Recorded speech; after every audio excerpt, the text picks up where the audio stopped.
कोई पूरी रात को बच्चा जागकर इस बात के लिए पढ़ रहा है कि कल एक दिन एक सवेरा आएगा और उस सवेरे के होने के बाद में वो संघर्ष थोड़ा सा विराम ले लेगा, वो संघर्ष थोड़ा सा थम जाएगा।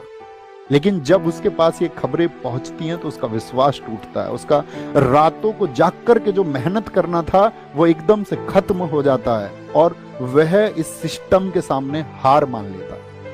मेरा दोस्त, ये हार मानने का वक्त नहीं है। खुद से वादा करना कि अब क्रांति होगी और अब आंदोलन होगा और इस देश के हर घर से आवाज उठेगी और इस बात के लिए आवाज उठेगी कि हमारे साथ अब इनजस्टिस और नहीं हो सकता, हमारे साथ अब अन्याय और नहीं हो सकता है। और बस मैं तुमसे इतनी बात कह सकता हूं कि तुम डरना मत, झुकना मत। और क्योंकि अगर हम डर गए ना दोस्त, और अगर हम झुक गए तो इस देश की जो टेढ़ी रीढ़ जिस किसी ने भी की है उसे हम कभी सीधी नहीं कर पाएंगे।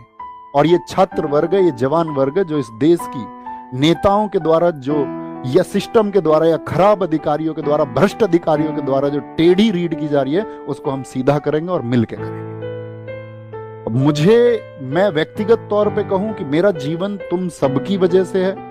अगर अपना जीवन भी कुर्बान करना पड़ेगा इस व्यवस्था में बदलाव करने के लिए तो हम कर देंगे और बेझिझक कर देंगे, बिना किसी संकोच के, बिना डरे, बिना झुके कर देंगे।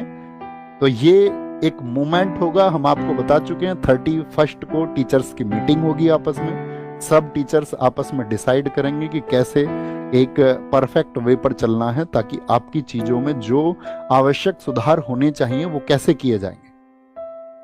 और अगर उन सब चीजों को कंसीडर नहीं किया जाता है तो ये सिर्फ एक प्रोटेस्ट नहीं, ये भविष्य बचाने का आंदोलन होगा, इस प्रशासन को जगाने का आंदोलन होगा और उस हर एक युवा आवाज को संगठित होना होगा जो इस खराब सिस्टम के खिलाफ में लड़ना चाहती है।